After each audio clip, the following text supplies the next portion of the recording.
আসসালামু আলাইকুম এভরিওয়ান। আজ আপনাদের জন্য খুবই সহজ একটি কেকের রেসিপি নিয়ে আসলাম। আর আমি আজ আপনাদের টাপ কেক তৈরি করে দেখাবো। যারা বেকিংয়ে নতুন তারা বাসায় তৈরির জন্য কিন্তু আমার এই ভিডিওটি ফলো করতে পারেন। আর এই টাপ কেক তৈরির জন্য আমি নিয়ে নিচ্ছি হাফ কাপ ময়দা, 2 টেবিল চামচ কোকো পাউডার, হাফ চা চামচ বেকিং পাউডার। এখন শুকনো উপকরণগুলোকে আমি খুব ভালোভাবে চেলে নিব। আর আমি এখানে 3 বার চেলে নিয়েছি। আপনারাও 2 থেকে 3 বার চেলে নেওয়ার চেষ্টা করবেন। যত বেশি চেলে নেবেন ময়দাটা ততই ডিমের ফোমের সাথে মিশতে সুবিধা হবে। ময়দাটা ভালোভাবে চেলে নিয়ে আমি একটি সাইডে ঢেকে রেখে দিব। আর এখন একটি মিক্সিং বলে 2টা ডিমের সাদা অংশ নিয়ে নিচ্ছি আর সামান্য লবণ দিয়ে এখন ডিমের ফোম তৈরি করে নিব। ডিমের সাদা অংশ যখন ফোমি হতে শুরু করবে তখন এখানে হাফ কাপ চিনি আমি অল্প অল্প করে দিয়ে ভালোভাবে বিট করে নিব। আর চিনিটা যখন ভালোভাবে এই ডিমের ফোমের সাথে গলে যাবে তখন এখানে কুসুমটা ব্যবহার করব। আর আমি 2টা কুসুম দিয়ে দিচ্ছি। এখন আবারও ভালোভাবে বিট করে নিব কুসুমটা দিয়ে। কুসুম দিয়ে ভালোভাবে বিট করা হয়ে গেলে এখানে আমি তেল দিয়ে দিচ্ছি 2 টেবিল চামচ, চকলেট ইমালশন দিয়ে দিচ্ছি 1 চা চামচ, দিয়ে আমি আবারও বিট করে নিচ্ছি। আপনারা কিন্তু দেখতেই পাচ্ছেন আমার ডিমের ব্যাটার তৈরি করা হয়ে গেছে। আর এখন আমি শুকনো উপকরণটা এখানে দিয়ে দিব। আর শুকনো উপকরণ আমি আবারও চেলে 2 ভাগে এখানে দিয়ে ভালোভাবে ডিমের ফোমের সাথে মিশিয়ে নিব। আর খেয়াল রাখবেন যাতে ডিমের ফোমটা নষ্ট না হয়ে যায়। খুবই সাবধানতার সাথে শুকনো উপকরণটা ডিমের ব্যাটারের সাথে মেশাতে হবে। আর আপনারা শুকনো উপকরণটা একবারে মেশাতে যাবেন না, 2-3 ভাগে ভাগ করে তারপর মেশাবেন।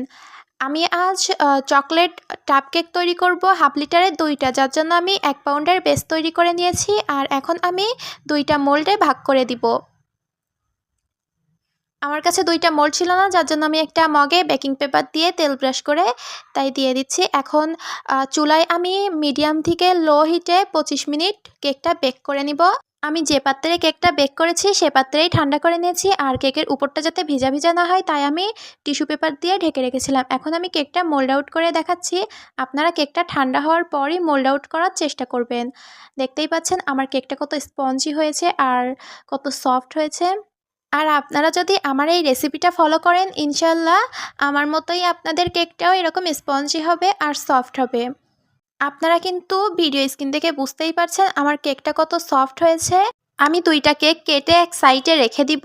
আর একটা হাফ লিটারের টাপ কেকের বাটি নিয়ে নিচ্ছি। সেখানে আমি কেকটা দিয়ে এখন সুগার সিরাপ দিয়ে দিচ্ছি।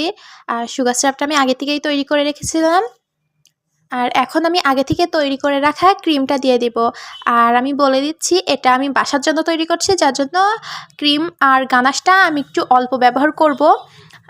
আমি যখন সেল করি তখন ক্রিম আর গানাশের পরিমাণটা একটু বাড়িয়ে দিই, কিন্তু বাসার জন্য বলে আমি একটু কম করেই দিচ্ছি। আর এখানে আমি 3টা লেয়ারেই গানাশ আর ক্রিম ব্যবহার করব। আর আমার কেকের সাইডে যে ফাঁকা অংশটা ছিল সেখানেও আমি কেক দিয়ে পূরণ করে আবারও আমি সুগার সিরাপ দিয়ে দিচ্ছি।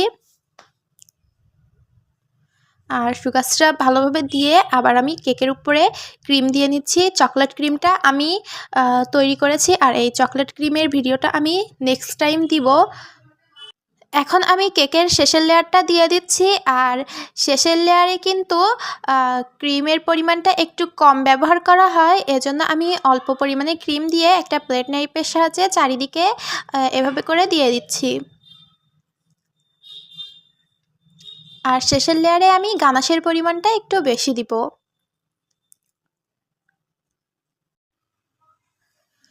গানাশ দিয়ে আমি চারিদিকে এভাবে একটা চামচের সাহায্যে ছিটিয়ে দিচ্ছি যাতে সব দিকেই গানাশটা পৌঁছায়। আর গানাশ দেওয়া হয়ে গেলে এখন আমি উপরে কিছু চকলেট চিপস ছিটিয়ে দিব। আর এখন আমার কিন্তু চকলেট টাপ কেক তৈরি করা হয়ে গেছে। আমি 2টাই সেম প্রসেসিংয়ে তৈরি করেছি। আশা করি যারা আমার ভিডিওটি শেষ পর্যন্ত দেখেছেন তারা ইনশাল্লাহ বাসায় এভাবেই পারফেক্ট টাপ কেক তৈরি করতে পারবেন।